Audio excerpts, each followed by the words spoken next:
standards. So is there any, okay, these schools are getting accredited, and it appears that there's a total reliance on this accreditation. And is there any way to, after we see what happened at Corinthian, is there any way to shift away from that and take other things into account?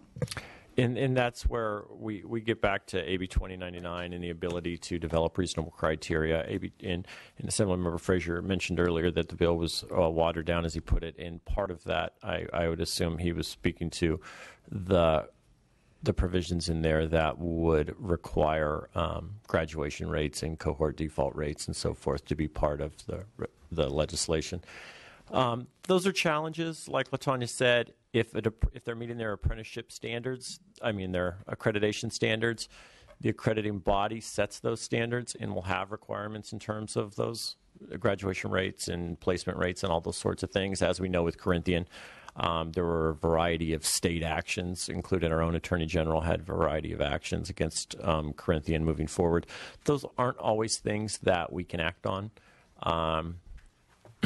Within the code, the way it's spelled out, we just look very closely and see what affects us directly and what are parts of the situation that we may be able to act on one way or another. And obviously, the financial stability was a huge concern of ours.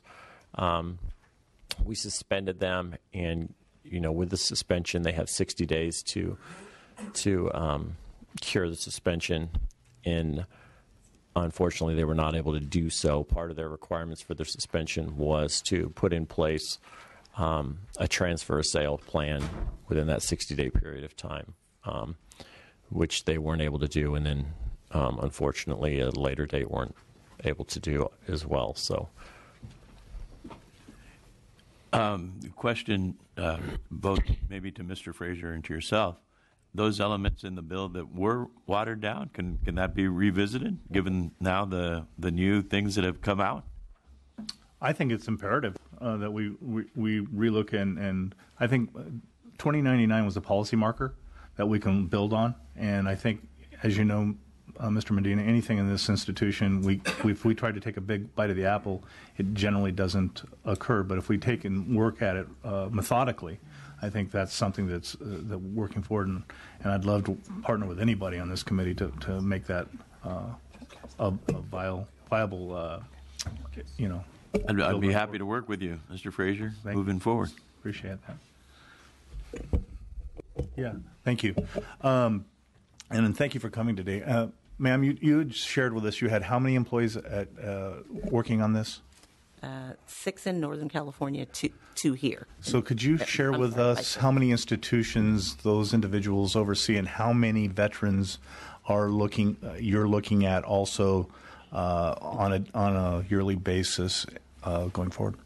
There are approximately 1,100 or more institutions that are currently have approval to train veterans in a various number of programs. There are more than 1 million veterans that are impacted by those approvals. So between 9 staff and 1,100 schools, that you can see that it gets very thin very quickly. Well, and that's when you had mentioned that working on 2099 last year.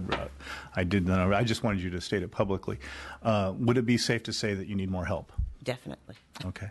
And one of the things that also going forward is both of you have talked about placement rates and accreditation. Has retention ever been of value? Sure, we can place people, but are they staying because they had a worthy education through these for-profit colleges? And what's the retention rate of these employees? Yeah, so we're looking at that now. So what we're doing is that when an institution submits an application, we just implemented this procedure, so it's very new, and I say new as in October of 2014. If an institution sends in an application to offer programs to veterans, and they have completion placement rates that they are reporting to the Bureau, we are validating that information, and we are verifying. We want to know the students that graduated, where they were placed. We are contacting the employers now to, like you said, know that they're either still there or they're not there. Because just because they report the data doesn't mean that the data is accurate. So now I have staff who are tracking that information, looking into that information. And if they find in a case that they are not able to substantiate the placement, we again will not approve the program, because now we know that even though it's been reported to perhaps the Bureau or the accrediting body, it doesn't satisfy our requirements, which is that at the end of the job, at the end of the education, the veteran must be able to do something with that program. They may not stay at that job. Maybe they stayed and went they were there and they went somewhere else. But the responsibility of the institution is to maintain some kind of effort to ensure that they are utilizing what they earned there. So could you share with us the amount of veterans that are able to graduate on a yearly basis, what the cohort default rate is, and also the placement rate? Not from our perspective. We don't track the information. The only reason we don't track it is because it's not a part of our requirement now. If it would have been in the AB 2099, we would have. Thank you. We're, of course, running over time. I think this is a very valuable conversation, but I do want just quickly, it doesn't seem like there was very much cooperation between your organization and VPPE. And obviously, we need to improve that communication. If I look at the timeline, it looks like there was only one meeting, a conference call with BPPE on July 2014. Is that basically the only interaction? At that time, yes. And then they did not. There was really no action on their part until right before the campuses closed. So could you, like I said, we're running sort of short on time, but kind of quickly go through the timeline for what ultimately happened to Corinthian? Well, in the very beginning, when we first got notice about the status of the institution and its fiscal irresponsibility, that's when we decided to take an action. And we have very different processes. The Bureau has a different process than we do. Our authority is a lot less comprehensive. If we find that the evidence of record demonstrates that the school is out of compliance, we can immediately take an action. That's very different than the Bureau. With that said, our sharing of information did come after we took our action. So they were aware of the suspension of the institution from our perspective. Now, again, ours is very different, and as we moved forward, we worked with the institution. And you are absolutely right. We did not work with the Bureau to do the briefings that CSAVE did, and we have rectified that. We're working very closely now with the Bureau. Our information is being shared with them, and they are sharing information on us on actions regarding the schools and the institutions, where they meet standards, where they don't meet standards. So we have implemented that. We're working right now on developing an MOU to ensure that the sharing of information goes back and forth. I'm glad to hear that. Oh, you had Well, and I would just say one important note there. I mean, I think we can't stress enough that the Bureau's process is incredibly different than that of CSAFE's. Obviously, we're working under a federal authority, which is, some might say, because I've heard a lot about due process and so forth, and the state process in terms of the Bureau and the way they address schools and so forth. There is a lot of process involved. The federal regulations in terms of how they govern state approving agencies are, in some cases, very minimal and very straightforward with not a lot of options. As we discussed earlier, that you kind of either meet the requirements or you don't, and then we're left with very few options in terms of remedy in that situation. There's no situation where we can sanction someone's approval and give them time to fix things. The most we can do is a 60-day suspension. At the end of that 60 days, we do not have the opportunity to extend that suspension. It's either reinstate or withdrawal. So, I mean, things are very straightforward in that case. And I would just say with the Corinthian, part of the discussion there in terms of our collaboration with the Bureau, it was limited simply due to the fact that the school itself was still open and functioning. Veterans, for the most part, with our action, were the only ones affected by that. So as LaTanya referred, we went around to all the campuses at that point and gave briefings and let them know what our particular action was. But in cases since that have followed, when schools overall close. We've worked very closely with the Bureau in terms of going out and reaching out to those students collectively to make sure all the student population is addressed. All right, Mr. Chavez.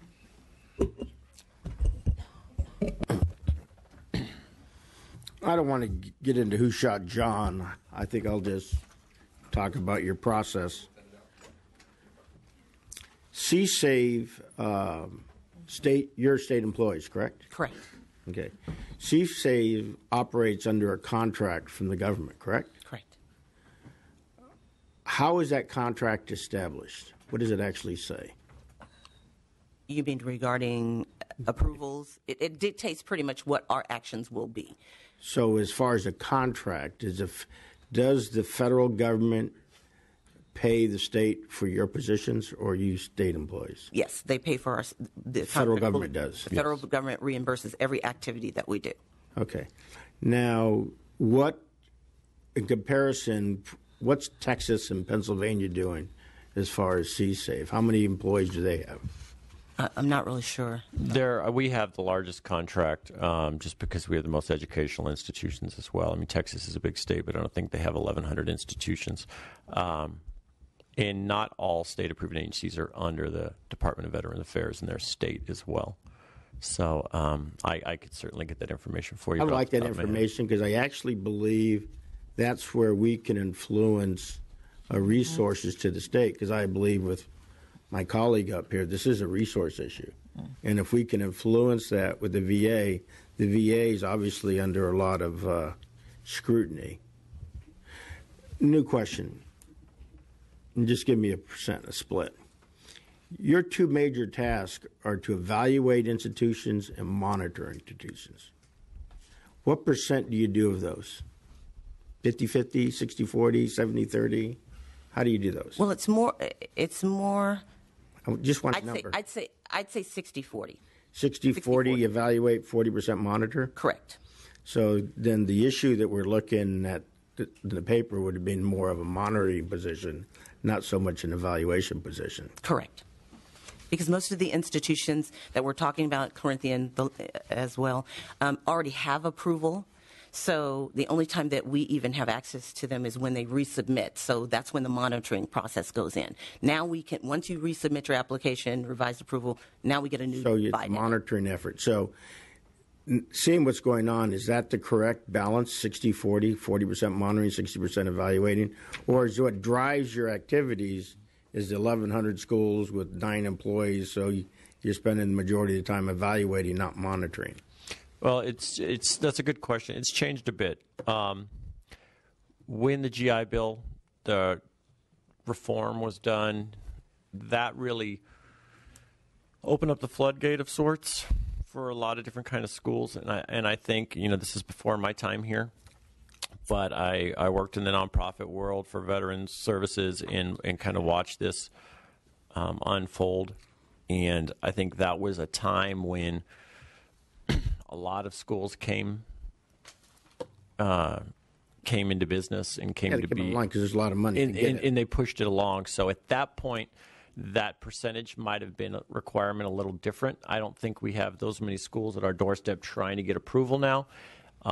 Those folks in the game are basically in the game with a few additions here and there. So that front end work is not as heavy as it was back then.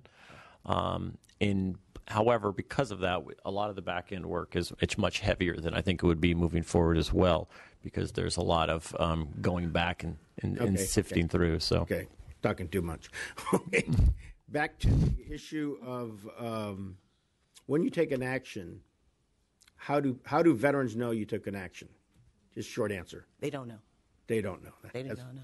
The point I wanted to highlight. No, that's not true. We put out a disclosure to the students when we take an action. If I could get a question just on that. So when Corinthian closed its doors, were any veterans affected with the closure, or were there many veterans Over were still enrolled in classes? Yeah, okay, so you have to take into consideration the action takes place, so the school gets notice first. One of the requirements is that they must provide us the names, address, telephone number, contact information for all veterans. Then we serve notice on the veterans. If I may, though, that's not what I'm talking about. I don't want to talk about Corinthians. I want to talk about the process. Okay, I have a new one, You can have it right when I'm done, and you can go for it. So to answer your question, I got a train of thought here, please. Let me continue. I'm sorry. Thank you. My point is, if you take an action against a school through your monitoring process, that you're doing 40% of the time, then there needs to be a way that that is promulgated throughout the veteran community through either your veteran app, I'm on your website right now. There's no indication of it there. So if I was a veteran to look in this, because if I was a veteran to look at your website, you actually say that you approve educational programs and you prevent abuses and you provide quality to veterans' education. Correct. So if I would say if you supported them as a veteran, I'd say you're good to go. Correct. But here you are monitoring and you know something's going wrong. There's some way you need to have an activity either on your webpage, on your app, through the veteran community, some way that veterans know that this school's had actions against them. In closure, I think that activities and directions you could take from this is exactly what my colleague Mr. Frazier said. If you need more resources, then we can go to the VA and say we need more resources because of the activities, schools, businesses, whatever. We can help you with that. Additionally, though, if you're monitoring, you need to report those so that future young veterans won't get caught in a welding program or some other program and not get what they're paying for.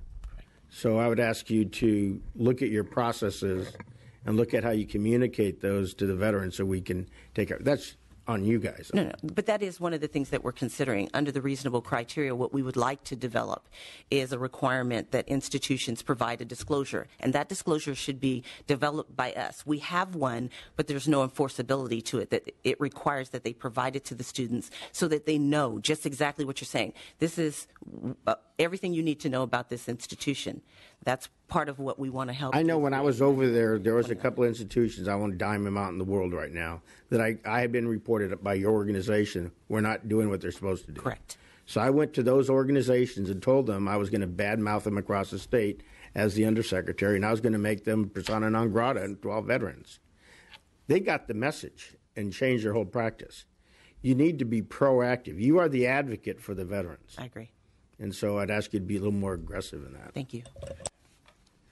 So, two questions. First, do you have an estimate of how many veterans were affected with the closure of Corinthian? Approximately 1,100. No. Well, I think what you're misunderstanding is the closure of with our suspension. No, I understand that it goes back. Okay. Earlier. So with the closure Right. of Corinthian, we have no idea because we lost track of those veterans when we withdrew them that August. So in that August, there was about approximately 1,100 veterans in the school. Through June to August, as soon as we suspended, we send out a disclosure. We required Corinthian to get signatures from all veterans and showing that we approved the disclosure information. Basically said we've taken an action against the school. These are the reasons. These are the potential issues. This is how your benefit may be affected. The student is required to sign that, and the school is required to put that in the student's academic file. We then went around to all the schools and provided in-person kind of town hall meetings of sorts and did briefings as well. In August, at that point, that's when they kind of go off our radar because their GI Bill benefits are no longer being used there. Anecdotally, we heard that some veterans stayed on. The schools offered them other loan opportunities and so forth. But that's not something we can confirm. But when they did close, in terms of veterans being affected, all the veterans that were in the Corinthian system in California, their benefits had been protected as of August the year of earlier in the year. And the 1,100 figure that you gave is what? That's when the school was issued the initial suspension, that's how many students were in. Veteran students were Yes. enrolled. Yesterday, I think I have an article here of a closure of another for-profit school near our area. And that's the 4D College, Right. which is in Colton and Victorville. Right. Do we have any idea of how many veterans are affected? 10 veterans. 10 veterans? Yes. All right. Thank you. Madam Chair, just one question, please. So we've acknowledged that there are some substantial needs that could help you in your process. Would you provide our chairs that list that we can look at and what we can do legislatively to help you protect our veterans going forward, please? I sure can. One of the requirements that we would like to see is a bond requirement for institutions that want to apply for, accept our approval. The veterans get left out.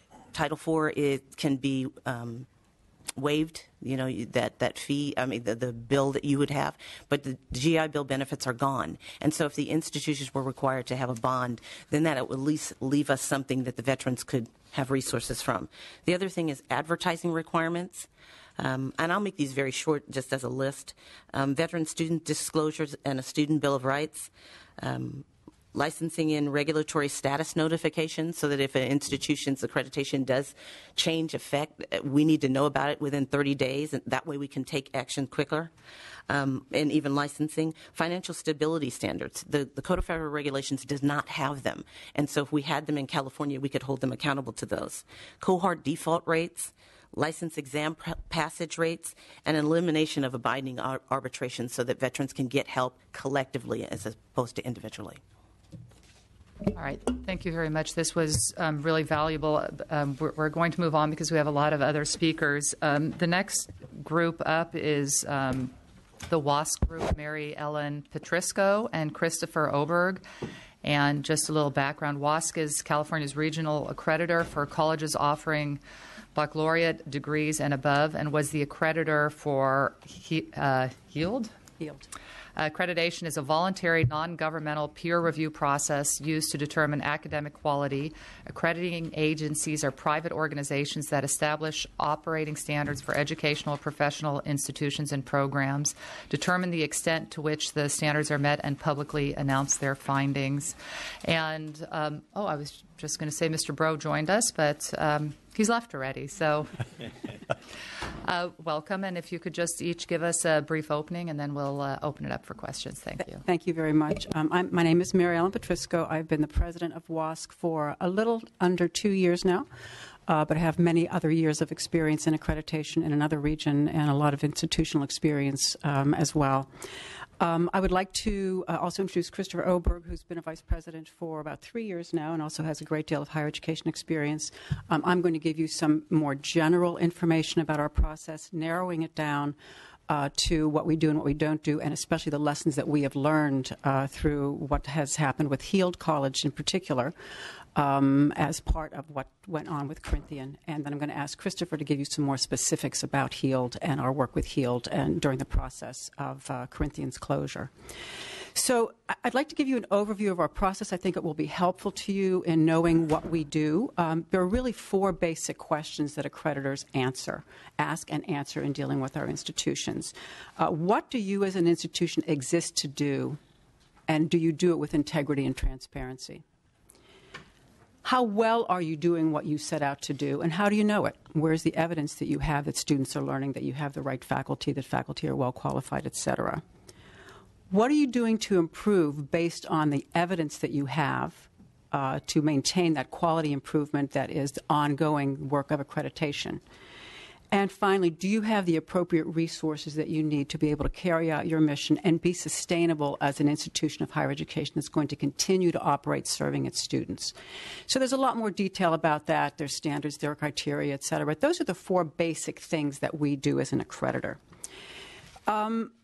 The process that we use in dealing with our institutions is, first of all, a periodic, deep self-study on the part of the institution related to our standards, answering those 4 basic questions. They have that institutional report that serves as the basis for review by a team of trained peer evaluators. These are people who are professionals in higher education, teams made up of faculty, administrators, financial experts, et cetera. Those evaluators give detailed reports back to the institution based on those standards, saying this is how we think you're doing well in this, you need to improve in this, or, in cases where they really are not compliant, to say we do not believe that you are doing what you need to be doing in this area.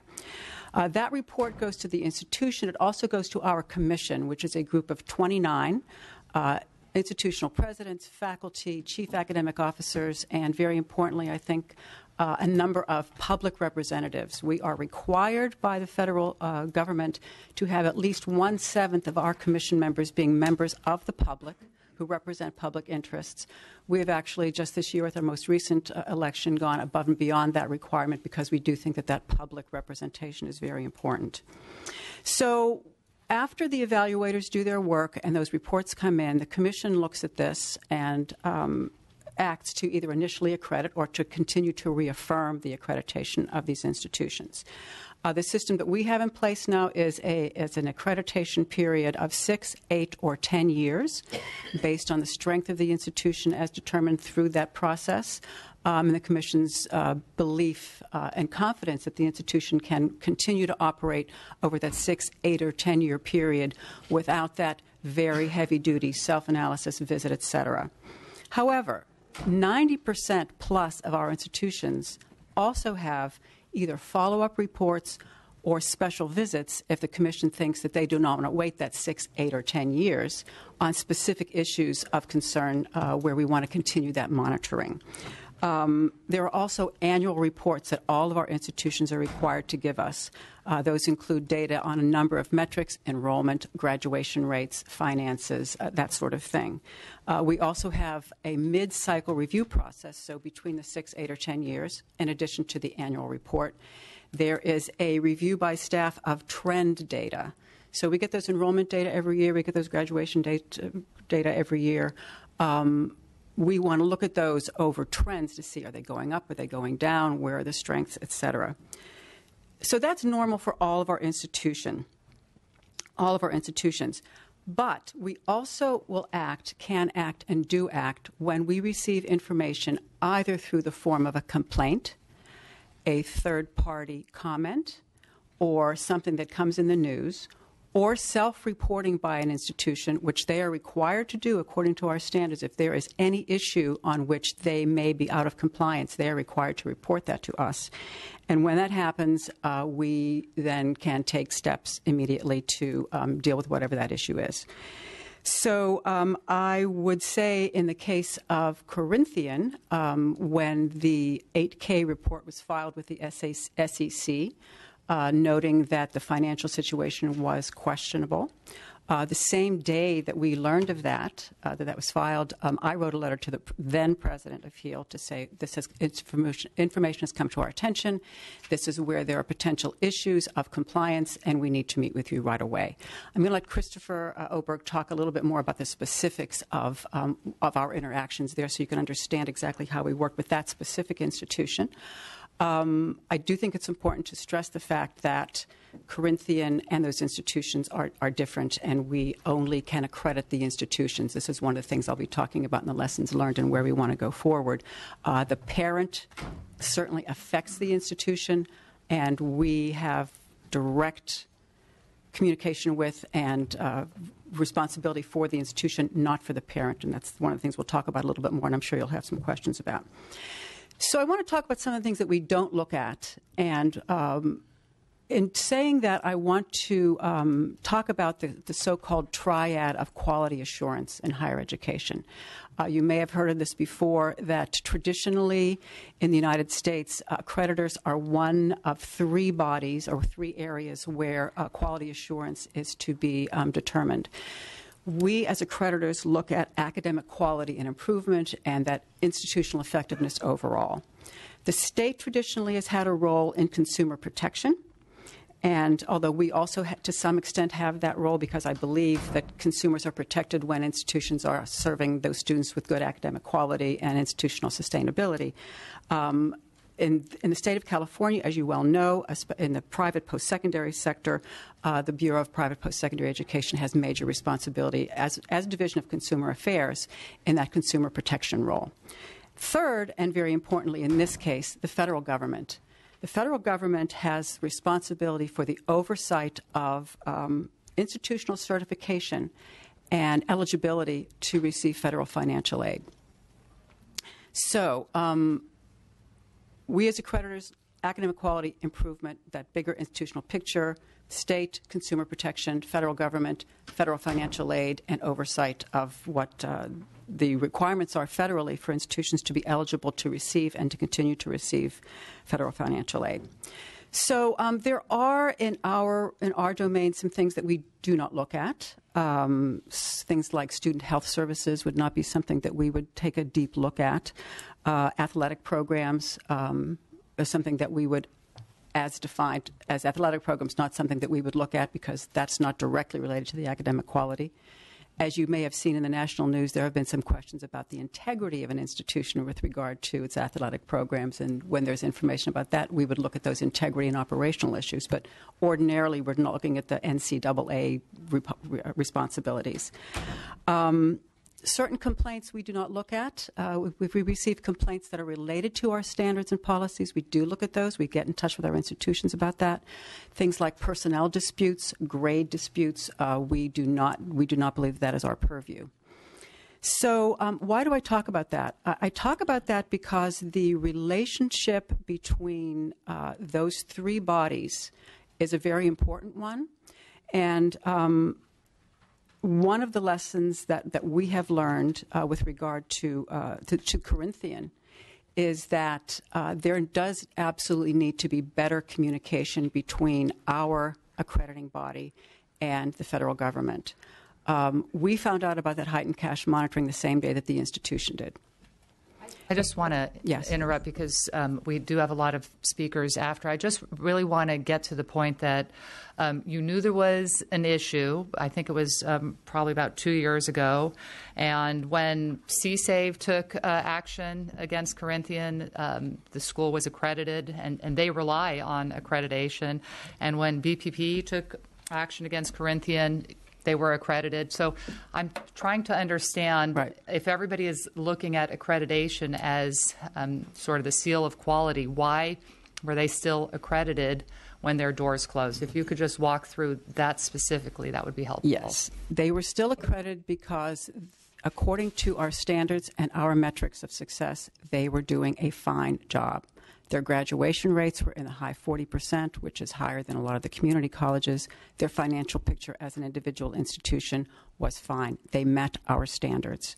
It was an issue with the parent corporation, which was deemed to be weak by the Federal Department of Education in that realm of responsibility, which is why I talked about the triad. And so one of the things that we've learned is that we do need to coordinate with the Department of Education more. The activities of the parent are beyond the scope of the accreditor, and that's something that we want to figure out how to address more specifically. We did not accredit Corinthian. Nobody accredited Corinthian. They are a publicly traded corporation that owned institutions. So the scope of what we were able to do went as far as the institution, and that's how far it went. The individual institutions were accredited, and you saw no reason, according to your standards, that any of them should lose accreditation. The only one that we accredited was Healed, and I'll let Dr. Oberg answer some of the specific questions there. I have which a may be question. helpful. Yes. WAS Senior accredits in California. The CSU system. Yes. The UC system, yes. And private and for profits. That's correct. Of those, can you break it down for us, more or less? How many institutions? So we're talking four-year colleges, correct? Mm-hmm. 180 institutions approximately total. Throughout the state. 23 CSU. Uh-huh. Is that what you want? Yeah. 23 CSU campuses, Mm-hmm. 10 UC campuses. How many privates? Uh-huh. Okay. Private, for-profit. Well, break it down for privates and non-for-profits, right? There Privates. are 13 for-profit currently accredited institutions in the WASC portfolio In today. California. In California? 13 for-profit. California, Hawaii, and Guam. Okay. So in California, less than 13. Maybe 12. Okay. Yeah. All right.